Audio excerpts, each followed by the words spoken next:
Cerita berlatar di Paris, Prancis pada tahun 1931 dengan memperlihatkan seorang pencuri bernama Henry Cherir atau yang sering kali dipanggil Papillon karena dirinya memiliki tato gambar kupu-kupu di dadanya. Setelah aksinya, Papillon pun menemui bosnya yang bernama Jean Castelli untuk menyerahkan berlian hasil curiannya. Lalu terlihat salah satu anak buah bosnya bernama Roland sedang dihajar habis-habisan karena melaporkan mereka ke polisi. This is what happens when you cross me. Try to hustle me, and I'll cut him the fuck off. What do you got for me? Piece of cake, just like you said. Good for 10,000. Setelah itu Papillon menemui pacarnya bernama Nenet dan memberikan sebagian hasil curiannya itu untuk pacarnya. Tentu saja Nenet pun sangat senang karena itu akan mengubah kehidupannya. Namun tanpa mereka sadari, ternyata hal tersebut diketahui oleh anak buah bosnya. I know you wanna have some fun.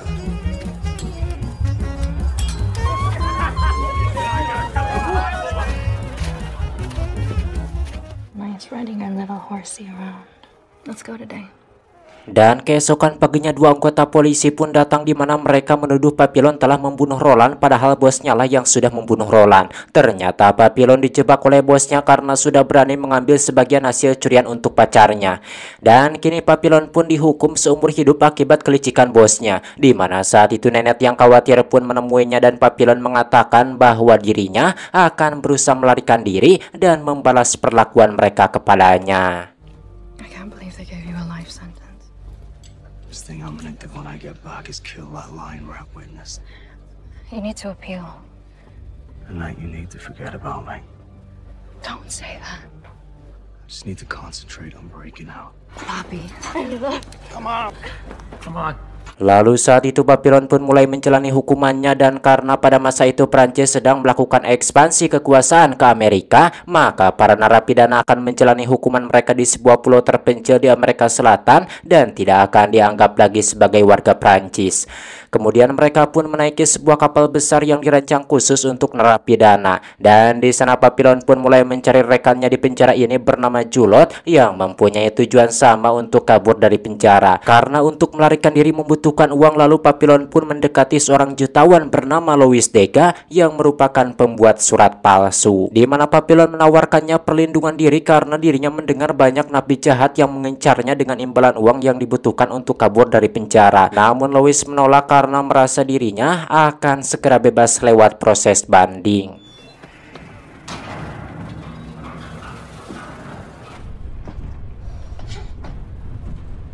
Pada malam harinya Louis menyaksikan api di sampingnya tewas ditikam perutnya hanya demi selembar uang yang disembunyikannya.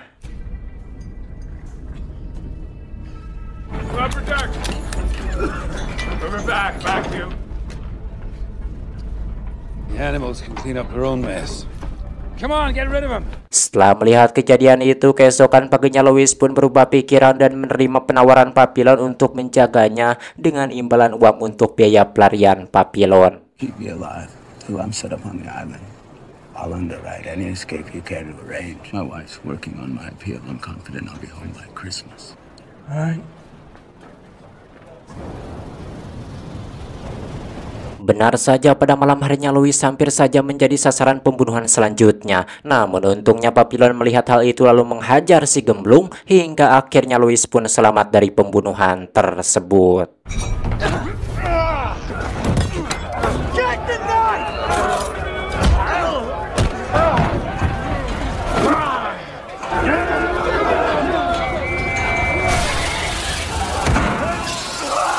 Namun para penjaga yang melihat kejadian itu langsung membawa Papillon dan menghukumnya. This one's been fighting for sure.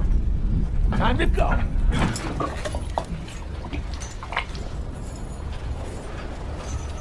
Setelah sampai di sebuah pulau, Julot melukai kakinya lalu dirinya sengaja menjatuhkan diri dari kapal tersebut agar penjaga membawanya ke klinik dan dirinya bisa melarikan diri dari sana.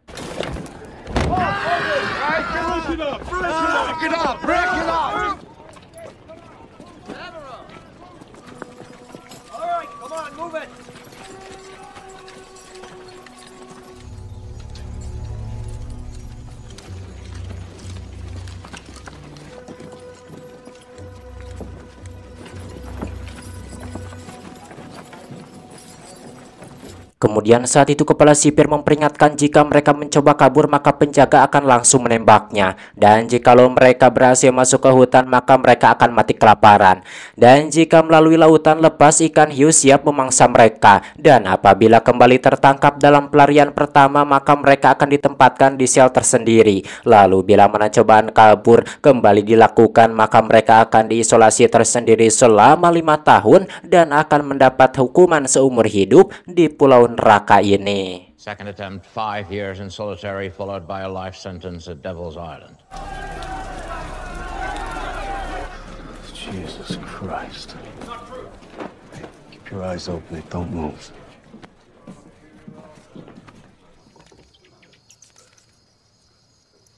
Yang mana hari pertama di penjara mereka mendengar usaha pelarian Julot teman mereka melalui hutan dan Papillon selalu berada di samping Louis untuk menjaganya tetap hidup dan aman. You see? Can be done. Dan di sini terungkap seorang wakil sipir mengenali Louis yang telah menipu suami adiknya hingga dipenjara karena menjual surat obligasi palsu yang didapatkan dari Louis. Karena hal itu mereka pun ditempatkan di rute zero menjadi pekerja yang cukup menderita disebabkan berada di area ledakan batu. Get them to route zero. Move! I don't feel so good. You do a lot of talking.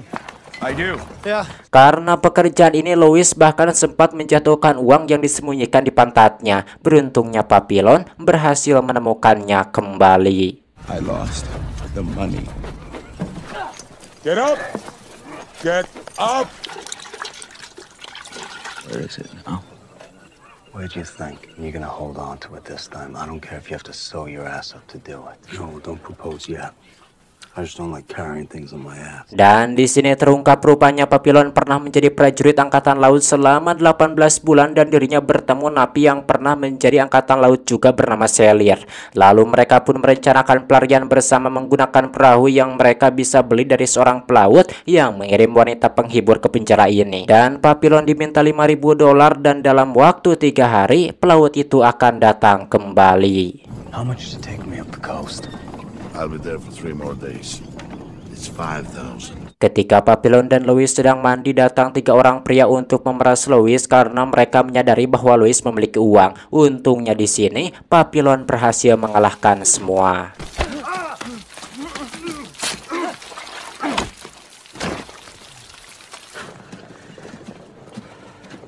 Di malam harinya Louis yang ketakutan pun memutuskan untuk ikut kabur bersama Papillon.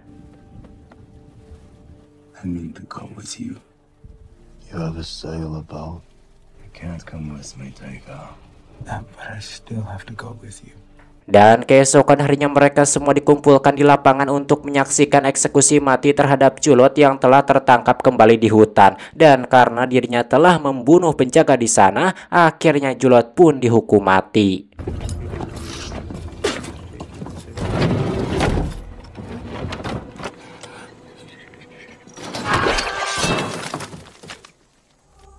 You carry the body. Lalu Papillon dan Louis pun ditugaskan untuk membawa jasadnya dan sesampainya di hutan Louis trauma melihat darah yang keluar dari tubuh Julot hingga dirinya pun terpaksa berhenti. Dan hal itu membuat penjaga langsung memecut Louis. Melihat itu Papillon pun langsung memukul si penjaga tersebut lalu melarikan diri dan terjun ke sungai.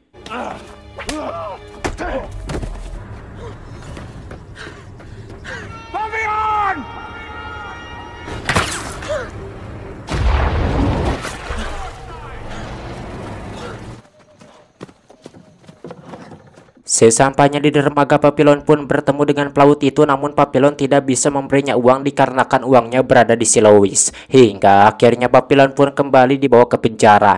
Dan akibat perbuatannya yang mencoba kabur, Papillon pun menerima hukuman di isolasi tersendiri di Pulau Saint Joseph selama 2 tahun.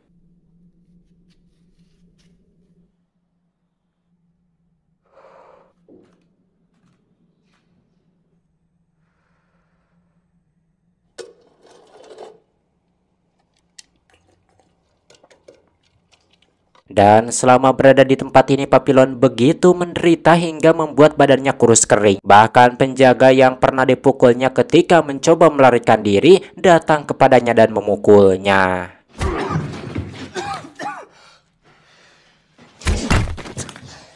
You might not survive your time here. Enjoy your next 2 years here. Dan ternyata Louis tidak bisa melupakan kebaikan Papillon yang sudah berusaha melindunginya, yang mana dirinya rutin mengirim kelapa untuk Papillon demi menjaga tetap bugar. Tentunya Papillon pun sangat senang dan dirinya berusaha menjaga tubuhnya dengan berolahraga agar tetap fit.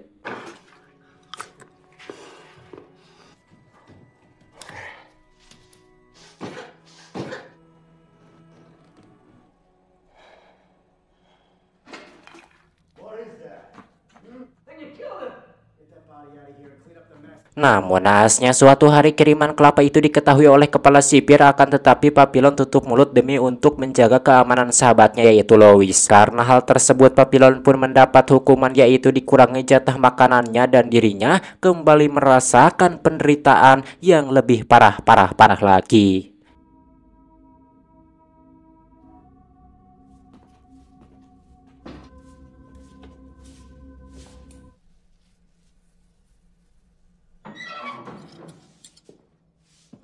Setelah menderita, si kepala sipir datang untuk kembali menanyakan nama orang yang memberinya kelapa itu. Dan karena Papillon masih tutup mulut, dirinya pun diberi hukuman kembali untuk dimatikan lampu penerangan selama berada di sel tersebut agar mental dan kejiwaannya hancur. Dalam penderitaannya, Papillon kembali mengingat dulu ketika menjadi seorang gangster dan hidup bahagia bersama pacarnya.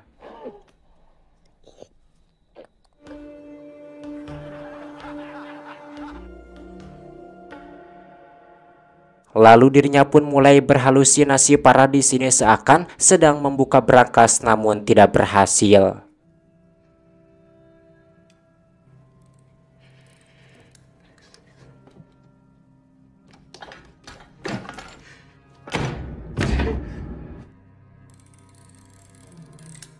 2 tahun sudah Papillon berada di sel isolasi ini. Terlihat tubuhnya semakin lemah tak berdaya, lalu penjaga pun membawanya ke klinik penjara untuk dirawat karena menganggap Papillon sudah gila. Dan ternyata sekarang Louis menjadi juru tulis di sana, lalu dirinya pun mendatangi Papillon ke klinik. Awalnya Louis mengira kalau Papillon sudah gila, dan di sini terungkap juga bahwa proses banding Louis ditolak hakim dan istrinya malah menikahi pengacaranya. Lalu Papillon pun berbicara. You son of a bitch. You'd gone simple on me.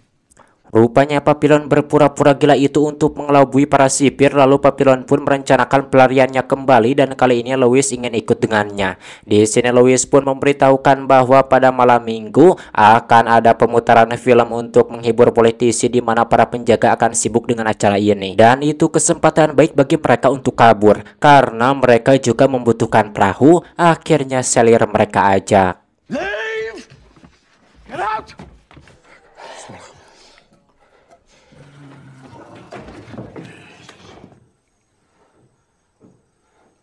Selain itu, Papillon juga mengajak seorang penghuni klinik penjara ini bernama Matueret untuk mengalihkan perhatian si penjaga klinik yang mempunyai kelainan. Yang mana keesokan harinya selir sengaja melukai tangannya agar bisa dirawat di klinik, dan Louis akan bertugas membayar perahu serta membuka kunci penjara sekaligus memberi obat tidur untuk para penjaga yang Papillon dapatkan dari dokter ketika dirinya berpura-pura mengamuk. You're doing good. Singkat cerita, malam minggu pun tiba dan misi pelarian pun dilakukan, yang mana ketika banyak penjaga sedang asyik menonton film, Louis mulai menuangkan minuman yang sudah diberi obat tidur untuk penjaga klinik. Sementara Matueret mengajak napi penjaga ke toilet, dan ketika dirinya sedang asyik menikmati, si Matueret, selir dan Papillon datang memukulnya hingga pingsan.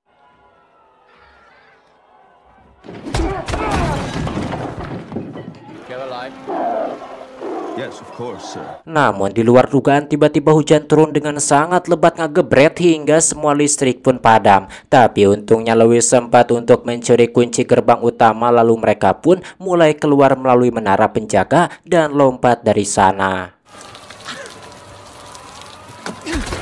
Namun naasnya Louis yang melakukan lompatan terakhir harus terluka di kakinya hingga Papillon dan Matueret pun membopongnya. Dan sesampainya di tengah hutan mereka bertemu dengan pemilik perahu, lalu Louis pun menyerahkan uangnya hingga akhirnya mereka berempat pun mengarungi lautan dengan perahu layar tersebut.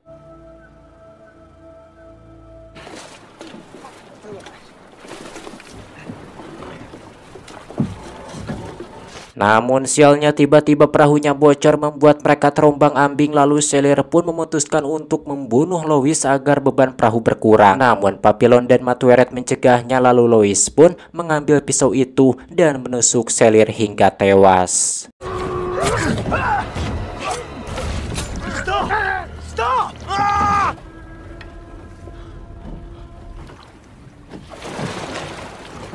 Akan tetapi perjuangan mereka belum selesai, di mana badai pun datang yang membuat mereka terombang-ambing kembali. Dan saat terbangun, Papillon sudah berada di suatu tempat dengan orang-orang yang seperti suku pedalaman. Kemudian seorang wanita biarawati menolongnya dan ternyata dirinya tahu dari mana mereka berasal. Rupanya suku ini berada di Kolombia dan satu hal yang diminta oleh biarawati tersebut yaitu Papillon bertobat dan dirinya akan menyembunyikan identitas mereka.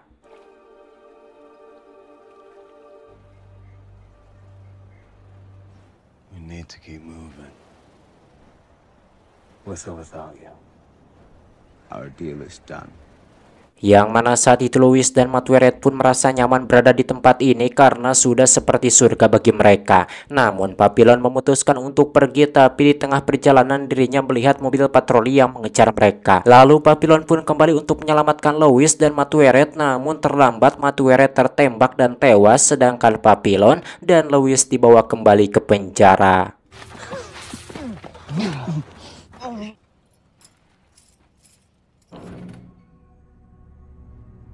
Singkat cerita, Papillon pun menerima hukuman isolasi selama 5 tahun hingga tubuhnya terlihat begitu menyedihkan. Tapi kepala sipir dibuat heran ketika mengetahui Papillon masih hidup di ruangan itu selama 5 tahun. Oleh karena itu akhirnya Papillon pun dikirim ke Pulau Iblis, tempat yang sangat mengerikan di mana semua napi bisa saja menjadi gila.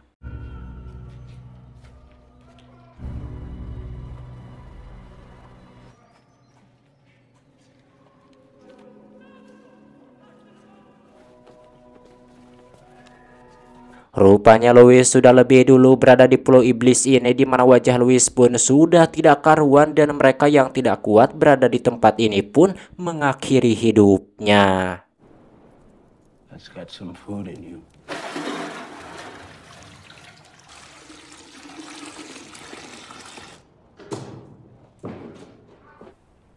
Can we get to the ocean? You'll never survive the ocean. Lalu Papillon pun merencanakan kembali untuk kabur dari tempat ini berbekal pengetahuannya selama di angkatan laut, dan dirinya melihat arus ombak akan membawanya ke daratan. Menurut Papillon mereka hanya membutuhkan sebuah rakit dan persiapan pun dilakukan.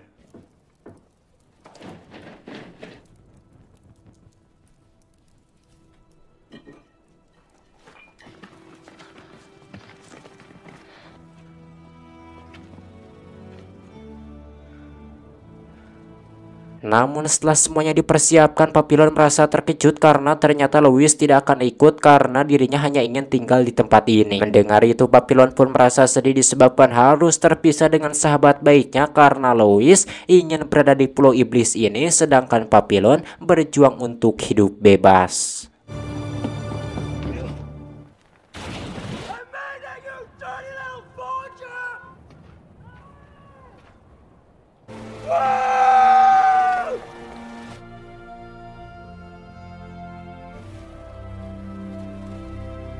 Singkat cerita, di tahun 1969 Papillon yang sudah menjadi warga negara Venezuela terbang menuju Perancis dan mendatangi seorang penerbit di sana untuk membuat buku tentang kisah hidupnya. Dan buku itu menjadi buku terlaris nomor 1 selama 21 minggu di Perancis. Hingga saat ini buku tersebut telah terjual lebih dari 13 juta kopi dalam 30 bahasa. Dan pada tahun 1970 Menteri Kehakiman Perancis menandatangani dekret tiket yang mengizinkan Papillon untuk kembali ke Prancis selama sisa hidupnya sebagai orang bebas alias freedom.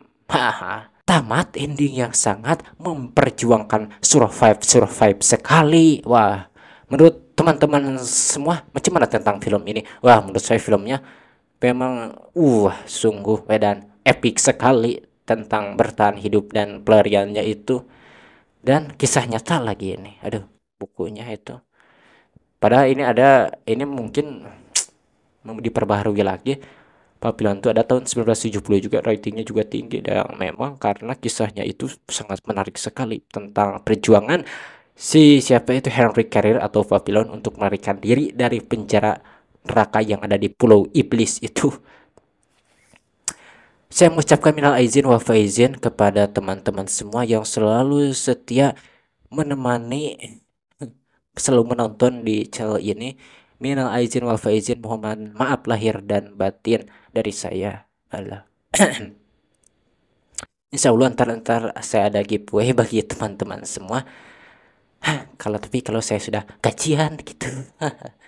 Ya ada sedikit kalau buat ya sebungkus rokok Sampurna Kretek, 1 bungkus ewang meren, saya akan membagikannya. Alah, karena saya sekarang sudah tidak ngopi, kemarin saya sakit ini tuh. Tidak bisa kemana-mana, orang lebaran pada liburan, saya namru awak sakit, lambung. Mungkin saya kebanyakan ngopi oplet ini. Jadi seperti ini, kebanyakan ngopi oplet gadang. Waduh, serasa gimana saya tuh, nggak bebengkang tidak walak kaya, kata orang Sunda alias apa itu, nyangkora bahasa Indonesia apa sih? Terbaring lemah tak berdaya gitu. Alah, sungguh suara saya masih harus seperti ini. Saya ngelarang badan ribu, jadi saya tidak bisa liburan. Jadi ya baru liburan sih, memang tidak punya uang liburan juga. Jadi saya menjadi saja di kasur, tidak kemana-mana. Waduh. Dan teman-teman semua pada mudik kemana nih? Dan sedang liburan di mana? Oke lah, akhirnya saja saya Boy pamit dari ruang dengar Anda. Sampai berjumpa kembali di video selanjutnya.